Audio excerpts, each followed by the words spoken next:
guys, welcome to my YouTube channel. We're here at Cavitex C5 Link. C5 Link tayo guys, nandito tayo.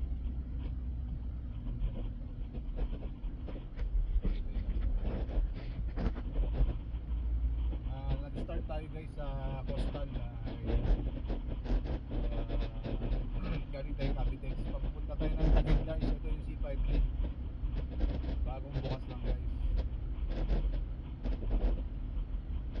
So dito tayo papasok sa kaliwa. Papunta tayo ng Taguig. Dito tayo guys. Yung kanan guys, papunta ng Paranaque exit yan. So dito tayo sa kaliwa guys. Ito Taguig tayo.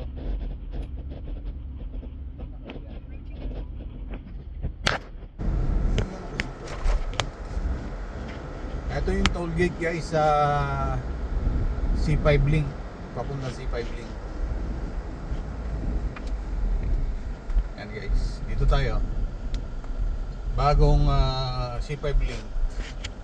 Ewan ko kung libre pa ang toll gate dito ngayon. May charge na guys, 38 pesos. Ito na yung bagong C5 Link. Dire-diretso na hanggang C5 mismo. Yan guys, kikita natin yan. So hindi na natin ikakat yung video kasi maiksi lang naman ito. 10 minutes lang siguro, 15 minutes nandun na tayo sa C5. So to Taguig and Pasig na to guys, dire-diretso na. Ito yung bagong wala pa nakalagay kung ilang speed limit dito. Ewan ko kung 60 o 80 dito guys. Wala pa akong nakikitang signboard dito. Try natin patakbo ng 80 lang dito. 80 lang kasi 80 ang expressway sa lahat ng expressway na yan. Skyway man yan o 80 na yung maximum speed. So first time ko guys dumaan dito sa C5 Link. Dati kasi dumadaan ako dyan sa kabila, hindi pa tapos. Ganda ng kalsada nila guys, pero palusong pala to. Ayan na, pababa na tayo guys sa nasa baba na tayo. Ayan, makikita yung mga aeroplano guys sa Terminal 1, Terminal 3. 40 kph pala dito guys. May nakalagay na sa baba. 40 kph lang. Kasi nasa ano tayo guys, nasa gilid tayo ng runway. Pero yung mga nasa gilid natin, ang bibilis eh. Mukhang hindi naman 40 kph. Yan, nabasa niya siguro yung 40 kph din.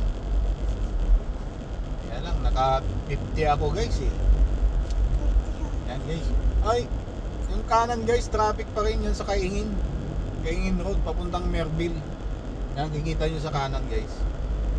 Yan yung papuntang Kaingin. Ay papuntang Merville.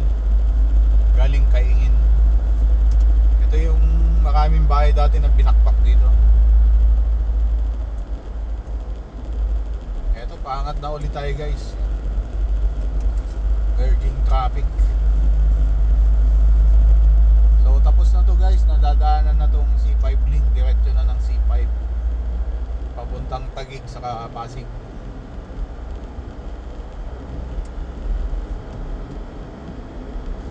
So yun guys, ang ganda na ng kuan, diretso na, wala nang putol-putol.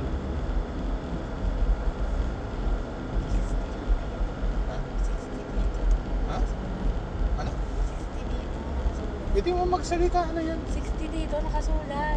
60 kph daw dito guys. Hindi ko na notice, may ano pala dyan. Kalagay 60 kph. Ayan yung guys, sa runway sa kabila, sa kaliwa.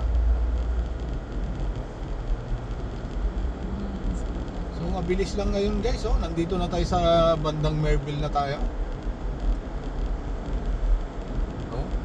Nasa malapit na sa SLEX. Going to Pateros Taguig. Ang bilis lang guys, wala pang 10 minutes. Multiple lanes merging ahead. Merging na. Yan Yan na guys, sa Merville yata yung kabila.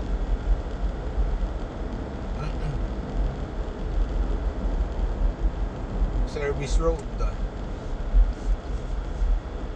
Ito na, patawid na tayo sa ilalim ng ano, service road tsaka SLEX.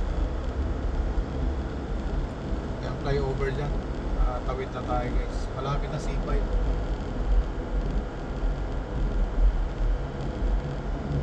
Ang bilis lang pala. Galing ng Cavitex. Papunta tayo ng ano, C5 from Cavitex.